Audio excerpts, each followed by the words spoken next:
का भूमि पूजन इन्होंने किया है। ताली बजा दो इनके नाम।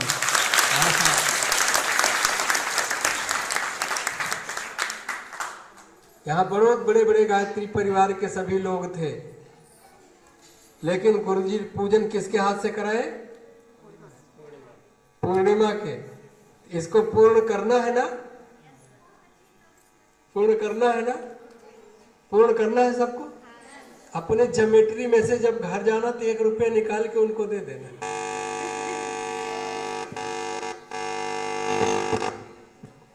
ऑटोमेटिक है सब। ये भी कह रहा हाँ हाँ ठीक है ठीक है। 1-1 रुपया सब निकाल के दे देंगे ना। यहाँ नहीं, घर पे जाना इनको देना। क्या नाम इनका? हाँ क्या करे? पूर्णिमा को नहीं, उनको सर जी। अच्छा सर जी हैं। सर माने मूड। बैठ जाओ। उनको देना है, देख लो, तब तुम्हारे भी नाम का यहां पर हो जाएगा। बच्चों, क्या आप लोगों ने भगवान को देखा है? नहीं देखा। अगर मैं दिखा दूं तो क्या करोगे? गाली दोगे? थप्पड़ मारोगे? क्या करोगे? प्रणाम करेंगे, दंडोत प्रणाम करेंगे, पैर छुएंगे। ठीक है ना? पक्का वादा है? अच्छा, भगवान उसको कहते हैं जिसने पैदा किया है। आपको किसने पैदा किया? माने। देखिए, ऐसा जो उसमें शास्त्रों में लिखा है, किताबों में लिखा है कि ये सारे संसार को पैदा करने वाले ब्रह्मा जी हैं, है ना? लेकिन किसी का 2 स्वरूप होता है। जैसे अपना हाथ है, पैर है। ध्यान से सुनना, क्योंकि 25 मिनट में गूढ़ बात बताना है आपको। हाथ है, पैर है, आंख है, नाक है, कान है, सब है ना। लेकिन इसमें से जो बोल रहा है वो निकल जाए। इसमें कौन बोल रहा है, कौन देख रहा है, कौन सुन रहा है, कौन पढ़ रहा है, कभी सोचा आपने? बताओ कौन पढ़ रहा है, कौन देख रहा है? नहीं पता है? बता दो कि हम पढ़ रहे हैं, हम देख रहे हैं, हम सुन रहे हैं। आखिर हम ही तो हैं। तो हम कौन है? हम कौन है? जिस तरह से यह शरीर है, हाड़ मांस दिखाई पड़ रहा है ना, आंख नाक दिखाई पड़ रहा है। कभी शीशे में देखे हैं आपका मुंह कैसा है? कौन बताएगा? कौन बताएगा आपका मुंह कैसा है? हाथ उठाओ। कोई नहीं जानते। वाह भाई, हम अपना मुंह नहीं जानते कैसा है। तो जो देख रहा है, जो बोल रहा है, जो सुन रहा है, उसको कैसे जानेंगे? तो भगवान का दो स्वरूप होता है। जैसे एक को हम नहीं देख पा रहे हैं और एक को देख रहे हैं। शरीर को देख रहे हैं, लेकिन शरीर के अंदर में जो है उसको हम नहीं देख रहे हैं। उसी प्रकार से जिस अम्मा ने इस शरीर को पैदा किया है उसको तो देख रहे हैं, देख रहे हैं ना। और जिससे भीतर वाले को नहीं देख रहे हैं, वैसे ब्रह्मा है, ब्रह्मा को देख रहे हैं क्या? तो ब्रह्मा का साकार स्वरूप अम्मा है, जिसने पैदा किया। कौन है? अम्मा है। अम्मा का कहना मानते हैं कि जब बुलाते हैं इधर तो जाते हैं उधर? मानते हैं सब लोग? अच्छा, आपके लिए कहते हैं विष्णु भगवान जो है ये पोषण देते हैं, खाना देते हैं, कपड़ा देते हैं, फीस देते हैं, पढ़ाई लिखाई सामान देते हैं। कौन देते हैं आपको? विष्णु भगवान। विष्णु भगवान का साकार स्वरूप आपके लिए कौन नौकरी करते हैं, कौन बिजनेस करते हैं, कौन खेती करते हैं? पिताजी। कौन करते हैं? पिताजी। विष्णु का साकार स्वरूप पिताजी है, जो हमारा पालन पोषण करते हैं। और शिव जी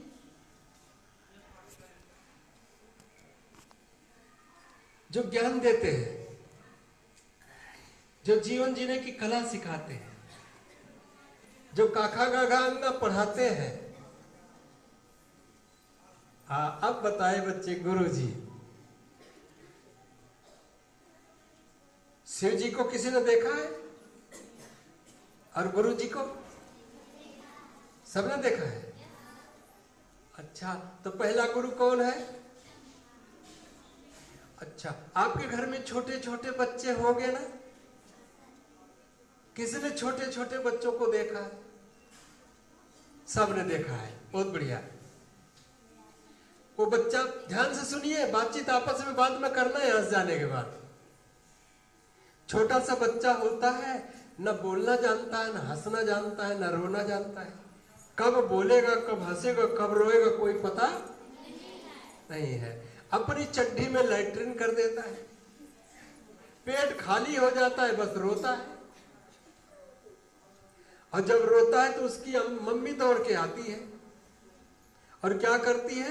तुरंत दूध पिलाती है उसको? नहीं, एक हाथ से पकड़ के उठा लेती है।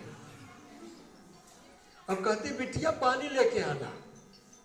पप्पू को नहीं बुलाती, बिटिया को बुलाती, बिटिया पानी लाना। उसकी सफाई करती है। हे भैया, उसकी सफाई करती है।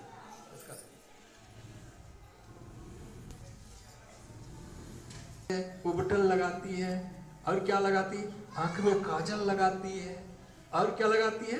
टीका लगाती है कि नजर न लगे, लगाती है ना। और उसके बाद उसको अपने दोनों हाथ में ऐसे पकड़ती है, ऐसे ऊपर उछालती है। और कौन सी भाषा में बोलती है आप लोग बताना। कहती है ये कौन सी भाषा है बताओ। अंग्रेजी है, हिंदी है, संस्कृत है, कौन सी भाषा है? गणित वाली है, कौन सी भाषा है बताओ। आपको भी आता है करना? करके दिखाओ।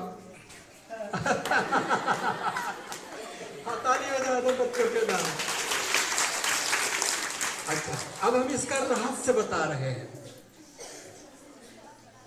जैसे माँ इस तरह से बजाती है, तैसे वो बच्चा हंसता है कि नहीं हंसता है? क्यों हंसता है? क्या मिल गया उसको? पेट भर गया क्या? नहीं। और हंस करके कुछ बोलता है। आप लोग बताना क्या बोलता है। मैं बोल रहा हूं, बोलता है अग्गू अग्गू अग्गू, बोलता है कि नहीं बोलता है? गुंग बोलता है, गुंग। गुंग अपने अंतःकरण में जो परमात्मा बैठा हुआ है उसका स्वरूप है। और गोंग जब बोलता है तो गोंग से ओम की उत्पत्ति होती है, और ओम से अक्षर की।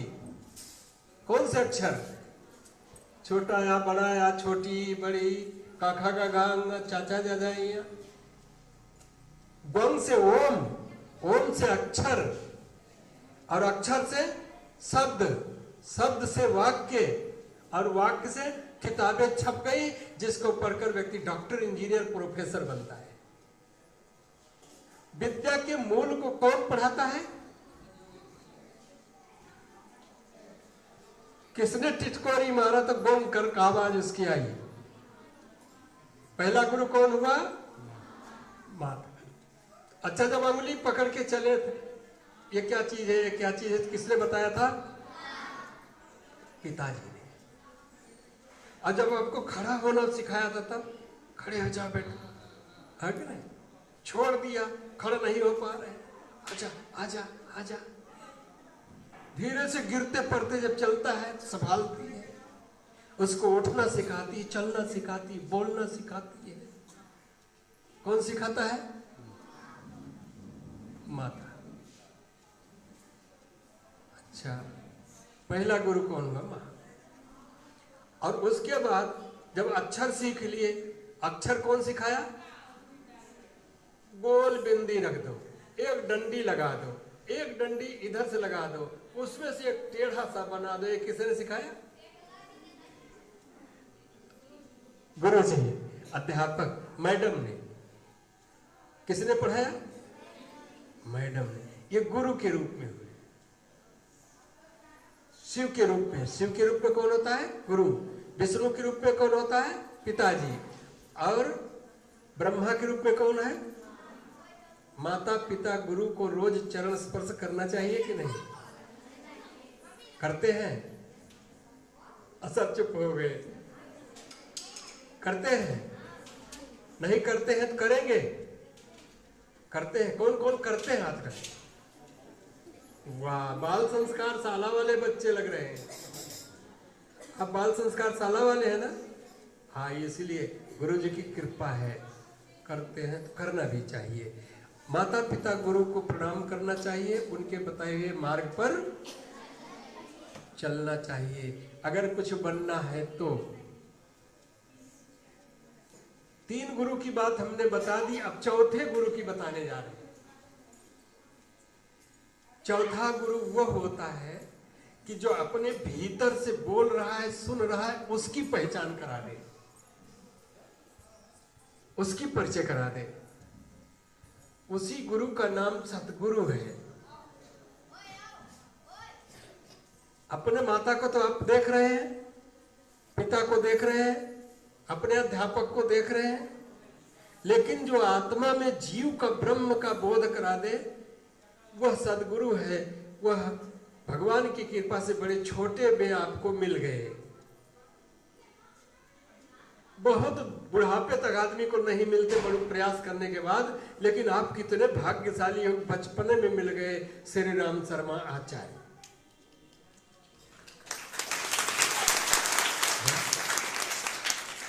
कितना बड़ा सौभाग्य है कि बड़े छोटेपन में आपको चौथे गुरु भी मिल गए। नहीं तो लोग कहते अभी तो खेलने खाने का समय है, अभी तो टहलने का समय है, मौज मस्ती करने का समय है, अभी तो ये करने का समय, वो करने का समय है। लेकिन जीवन बीत जाता है, उनको सदगुरु नहीं मिलते हैं। आपको वह सदगुरु मिल गए हैं जिन सदगुरु के माध्यम से आप अपने लक्ष्य को प्राप्त कर लेंगे। लक्ष्य जीव का क्या होता है? जीव का सिर्फ एक लक्ष्य है बच्चों।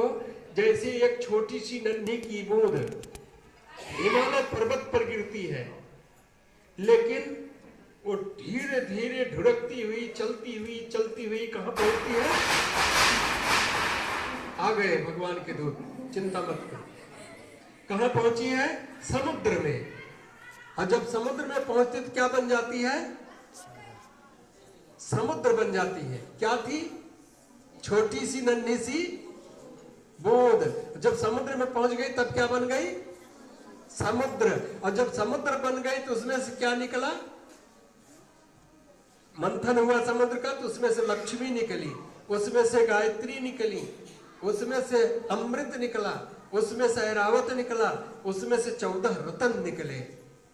उसी प्रकार से जब वह अपने जीव लक्ष्य को प्राप्त कर लेता है तो निश्चित रूप से इसी आपके शरीर के अंदर से डॉक्टर निकलेगा, इंजीनियर निकलेगा, प्रोफेसर निकलेगा, देवमानव निकलेगा, महामानव निकलेगा, ऋषि निकलेंगे, देवियां निकलेंगी, देवता निकलेंगे इसी में से। कब? जब अपने लक्ष्य को प्राप्त कर लेंगे तब। लक्ष्य प्राप्त करने का साधन गायत्री मंत्र है और गुरु है। गायत्री मंत्र है, और बिना गायत्री मंत्र पढ़े अपनी किताब मत पढ़ना।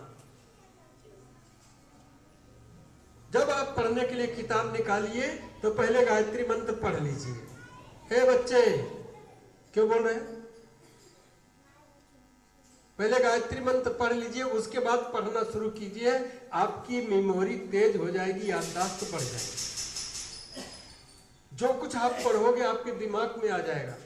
और अभी की पढ़ी लिखी बात जो होगी वही जाकर के कहां काम देगी? जब आप पीएचडी करोगे।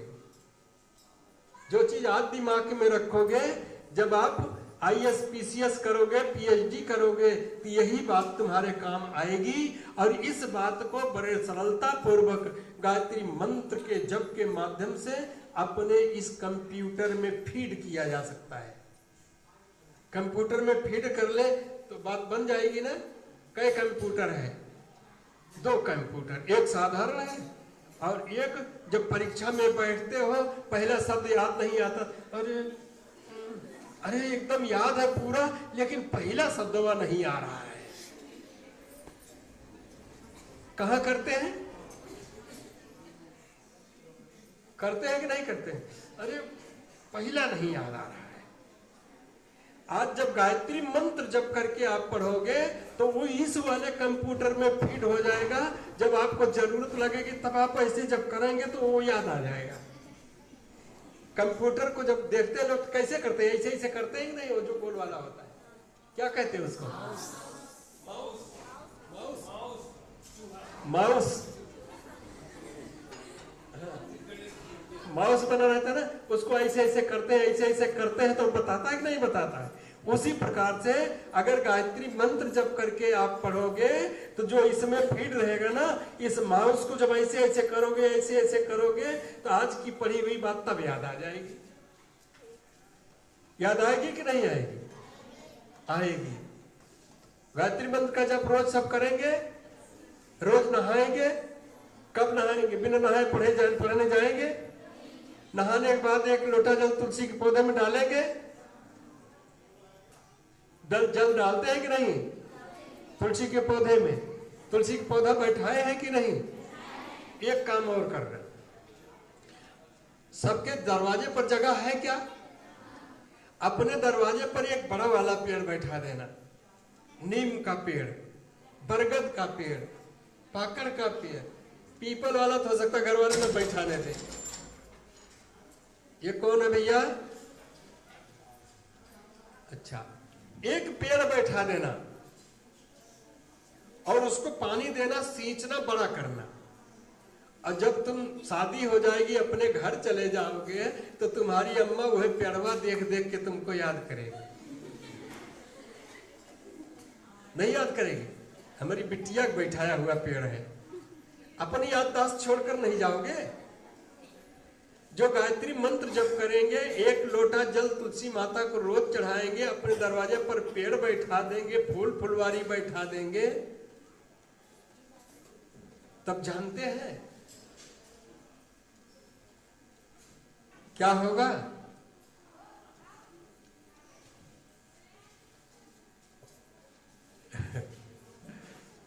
जैसा आप चाहते हैं वैसे पति मिलेंगे।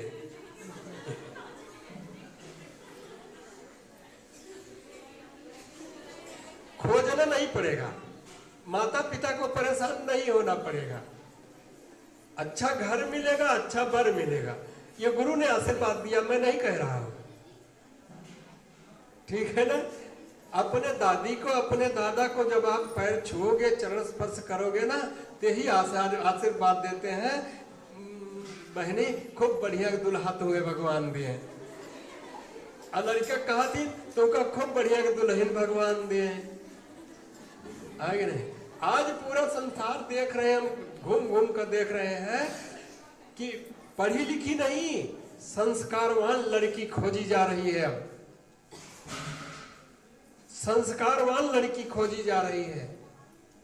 उन संस्कारों को अपने जीवन में उतार लेना, बर वाले अपने आप ही खोजेंगे। अगला समय आ रहा है, 2026 में सतयुग आ रहा है, उसी की तैयारी में लगे हैं। 2026 के बसंत पर्व के दिन जब आप बड़े हुए रहोगे, सयाने हुए रहोगे, जब आपके कंधे पर जिम्मेदारी आने को होगी, तब तक सतयुग इस धरती पर आया रहेगा। सतयुग में आपको रहने का अधिकार प्राप्त होगा, इससे बड़ा सौभाग्य और कुछ नहीं हो सकता। और वैसे लोगों को तलाश तलाश के अच्छी नौकरियों पर रखा जाएगा जिनके अंदर में आध्यात्मिकता होगी, जो गायत्री के साधक होंगे, जो गायत्री के उपासक होंगे। ऐसे लोगों को खोज खोज कर नौकरियों पर रखा जाएगा, चोरों बेईमानों को नहीं, चाहे जितने पढ़े लिखे लोग होंगे। इसलिए बच्चों, आप लोग अपना चिंतन, अपना चरित्र, अपना व्यवहार खूब बढ़िया से बना के रखना, अपनी दिनचर्या खूब बढ़िया से बना के रखना। निश्चित रूप से गुरु की कृपा आपके ऊपर बरसेगी। ऐसा सौभाग्य जब भी मर्जी आपकी हो, अपना मन बताना, तो आप मास्टर साहब के माध्यम से हमको बता देना, हम यहाँ आप लोगों को बुलवा लेंगे। कभी कभी आकर के, यहाँ पर आकर के गुरु जी की ऊर्जा लेके जाना, शक्ति लेके जाना, इनसे बताना, तुरंत बुलवा लेंगे। ठीक है ना? ठीक है ना? इतनी बातें करना, माता पिता गुरु को प्रणाम करना, दादा दादी को प्रणाम करना, अपने घर में जो बड़े हैं प्रणाम करना, स्नान करने के बाद 1 लोटा जल तुलसी के पौधे में चढ़ाना और गायत्री मंत्र पढ़ करके पढ़ना। और क्या करना है? आइए होता तो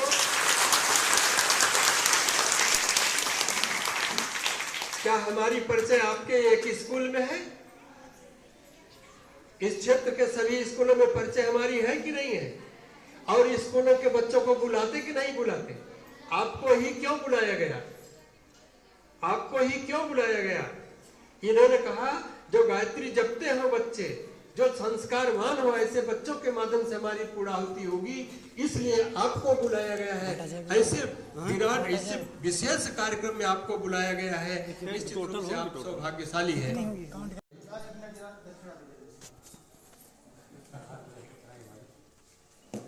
आज इनके पुरोहित नहीं है,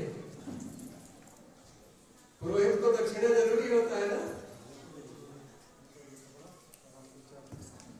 हाँ, अरे ठीक करने दो, ठीक है, एक बेटी हो, कोई बात।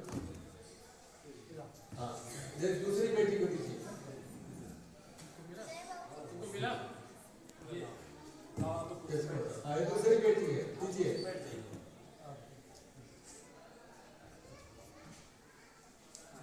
तीसरी बेटी,